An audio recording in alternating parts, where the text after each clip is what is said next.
Today we're doing lesson 7.7 on scientific notation. So I'm going to show you two ways. We're going to show how to take a number and turn it into scientific notation, and the other way around, taking a scientific notation and turn it into just plain number. So you need to be taking notes if you haven't taken the notes in class. And so let's get started.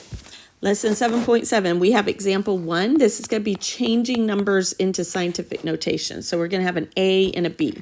So A is going to be 1,670,000. So it's a very big number, like maybe it's the distance to the sun or something like that.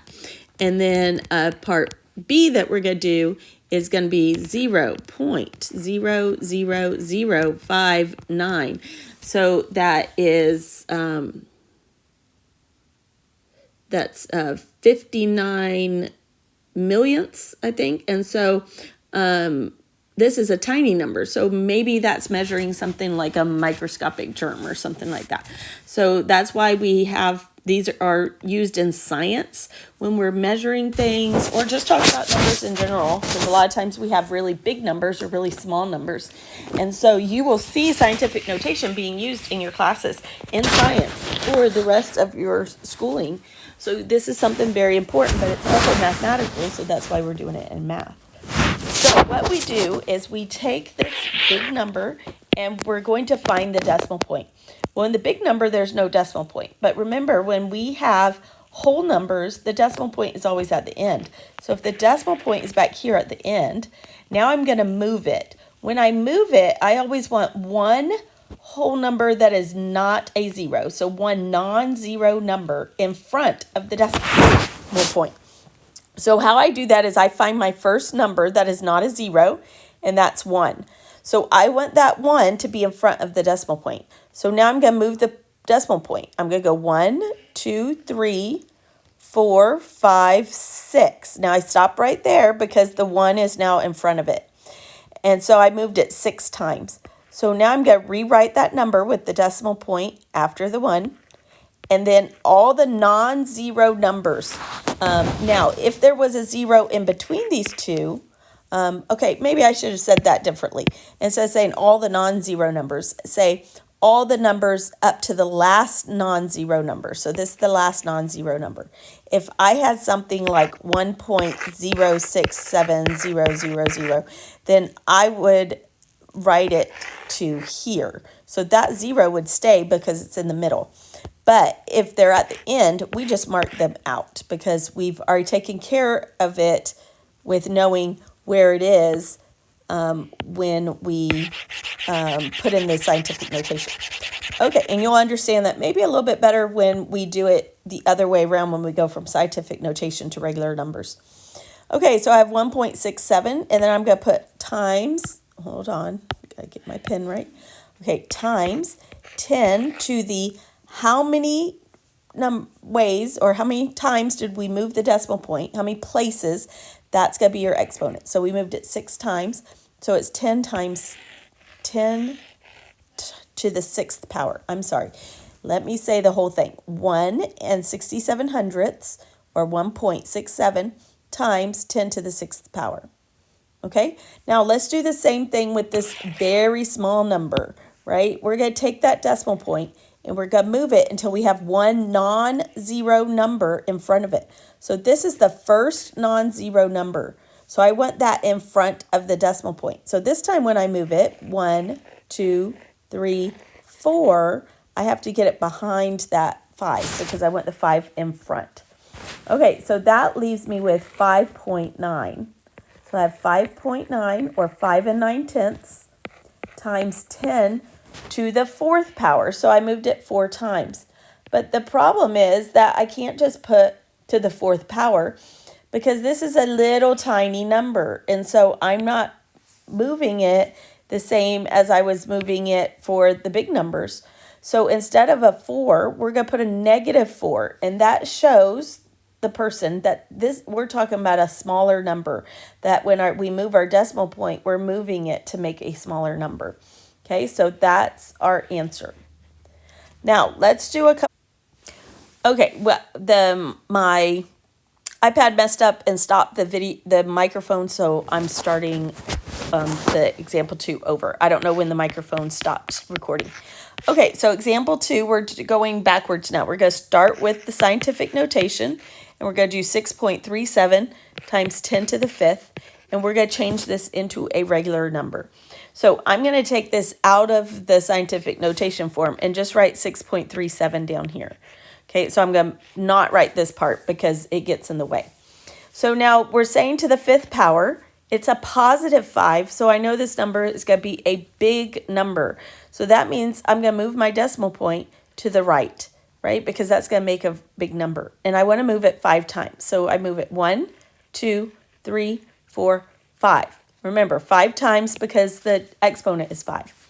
Now I have these 3 places that are blank. They don't have anything in them. So we're going to fill those places in with zeros. So we have 3 zeros in there that we filled them in. Now this is messy and I don't want you turning your work looking like this. So we're going to rewrite those numbers with none of the little bouncy things in there, whatever we're calling those. And there's my number. That's my answer. Remember, we don't want to also leave it like this because I don't want to have to be trying to figure out what your number is. You need to be able to read a number. You need commas. So when we put in commas, we always count 1, 2, 3, and then put a comma. So I have 1, 2, 3, and then I put a comma, right? And I don't want those dots on my paper, so I'm going to go through here and just erase those dots. Okay, so that's it for how to change it back to a regular number. So let's go to example 3. And this one, we have 6.7 times 10 to the negative 3. So this time we have a negative 3 for the exponent. That means we're going to end up with a small number. So I'm going to write my 6.7, this part right here, and then I'm going to move this decimal point 3 places, but I'm going to move it to the left this time because I want it to end up being a small number. So there's my decimal point, and I have these 2 places right here that I need to fill in with zeros. So that's my number, but I don't leave it like that because that's too messy, and your teacher, or me, your teacher, won't be able to really tell where your decimals are and all that stuff. So we rewrite it, and I want y'all to get used to putting a 0 in front of the decimal point. So if there's no place in front of the decimal point, no number, then you're going to put a 0 there. Okay, that's just good math. Okay, and there's your answers. Okay, so this time, because it was a negative 3, my number ended up being a smaller number. Okay, let's do a couple of things on your own. This is going to be the skills check, but I'm going to go ahead and write it down on here. But if you want to open up your book to the skills check, you can kind of follow along there. This is page 237. Okay, and we're just going to do a couple of these really quick. So number 1 had 39,000, and they put equals 3.9 times 10 to the what? So they want to know what power is supposed to go there. Okay, so they did all the work for you. They moved the decimal point for you, but you don't know how many they moved it. So this question mark is how many times did they move the decimal point? Well, if it's at the end here and I want it here, then I'm going to, because that's where they put it, right? And they put it in the right place. I'm going to move this 1, 2, 3, 4. You always count in between the numbers. Or if you already know where they're going like this, you could just count how many places or numbers there are. So there's 4. So that question mark becomes a 4. I'm just going to erase it like this. And that is a 4. Okay, try number 2 on your own. We have 0.00031 equals 3.1 times 10 to the what power? So I want you to count, if the decimal point ends up right here, count how many it is, and then put that as your question mark or your exponent. Go ahead and do that on your own. Okay, it shouldn't take but a second to do that. So if I count my places in between where this decimal point is and where the new decimal point is, that's 4. But remember, this is a small number, and we need to be able to tell that in our exponent. So we're going to write our exponent as a negative exponent. So it's going to be negative 4 this time. And that's your answer for number 2. Okay, on number 3, they're kind of doing sort of the same thing. We're going to take 72,500,000 and they give you a blank and say, okay, we're going to move it 7 times. So they told you times 10 to the 7th, but they don't tell you what the number in the blank is. So you can take this decimal point and you can move it 7 times, or you could go by places. If you don't like that jumping around, if that confuses you, then just go 1, 2, 3, 4, 5, 6, 7, and then the decimal point goes right here. So it goes after you've underlined those 7. So this would be 7.25.